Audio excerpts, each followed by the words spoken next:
Have you ever stopped to wonder if the words you speak are silently shaping your destiny? Could it be that what you say not only defines your present, but also casts long shadows into your future, and the future of your children? Are we unknowingly building or destroying our lives with the sentences we repeat every day? Welcome back to the channel, friends. It's always a joy to have you here, diving deep into topics that touch not just the mind, but the soul. Today, we're exploring a truth so often overlooked that it slips through our lives like air. And yet, its impact is profound. We're talking about speech, about language, about the power of words to create reality. This isn't just poetic metaphor, it's spiritual law, ancient wisdom, and modern science all pointing to the same revelation. Your words are not empty, they are seeds, and in what you speak, you will harvest. Many traditions teach that speech is sacred. In the beginning, there was the word, and not the deed, not the thought, but the word, a first creative force, the divine vibration, the spark of all that is. That alone should give us pause. The universe began with sound, with speech, that so does every transformation within it. When you say I can't, you're reinforcing limitation. When you say I'm tired of life, you're reinforcing despair. When you say this will never change, you're binding yourself to a future where nothing does. But when you say I'm learning, even if you're struggling, you plant hope. When you say I forgive, you break chains. When you say thank you, you unlock joy. Every word is a brushstroke, and your life is the canvas. Let's go deeper. There's a story of a man who used to speak poorly about his son. He's useless, he would say. No discipline. He'll never succeed. The boy grew up hearing those words like background noise. At first, he resisted them, and he began to believe them. Eventually, he became them. Years later, when the father sought spiritual counsel, the teacher told him, "You didn't raise a son, you raised your own words into flesh." That's the power of speech, especially when it comes from someone children trust in life.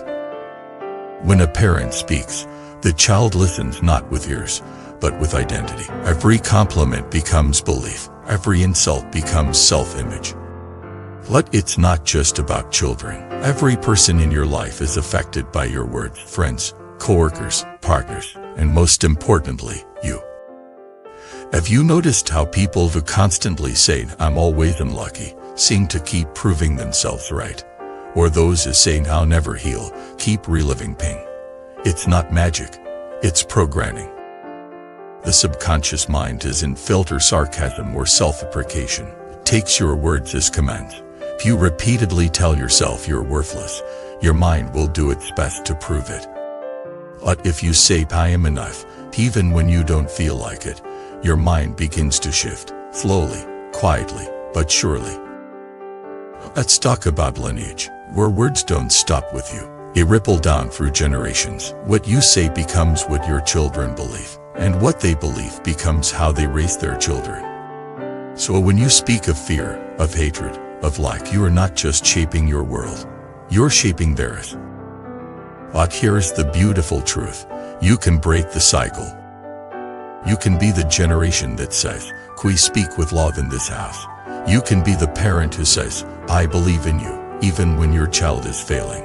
You can be the partner who says, "I see you," when your spouse feels invisible. And you can be the person who says to themselves, "I forgive you," and finally lets go of the shame. Words are healing, but only when used with intention. So how do we become stewards of sacred speech? First, by listening. Become aware of what you say casually. Pay attention to the words you toss into conversation. Are they hopeful or heavy? Do they build or break? Are you cursing your life with your own lips? Second, by pausing. Before speaking, take a breath. Ask, "Is this true? Is it necessary? Is it kind?" This ancient formula is not just ethical, it's transformative. Third, by blessing. Speak kindness into the world. Tell people what you admire about them. Encourage instead of criticize. Offer praise, not just when it's earned, but when it's needed. And finally, by affirming. Speak life into your own heart. Say I am growing. Say I am strong. Say I am healing. Not because you want to pretend, but because you want to create. Remember, every affirmation is a rehearsal for reality. Now, let's reflect on silence. Silence is also a form of speech. Sometimes, the most powerful thing you can say is nothing. When someone insults you, you can stay silent and preserve your dignity. When you're tempted to gossip, silence protects your integrity. But silence used in anger is dangerous. Withholding words when love is needed can scar just as much as harsh speech. So use silence wisely. Let it be your sanctuary, not your weapon. Let's turn to real-life impact. Here was a woman who grew up in a household where words were weapons. Every day, she heard, "You're too much," or "not enough. You ruin everything." She carried those wounds into adulthood, into relationships, into her inner world. And one day, in a healing circle, someone said to her, "You are worthy, you are seen." She broke down, not because the words were elaborate, but because they were the first kind ones she'd ever heard. That's the power of a single sentence. You don't need to write poetry. You just need to speak truth, wrapped in kindness. So what does this mean for your future? It means if you want to change your life, change your language. Speak as if your words are spells, because they are. Speak as if your children's lives depend on your sentences, because they do. Speak as if every sentence is shaping your fate, because it is.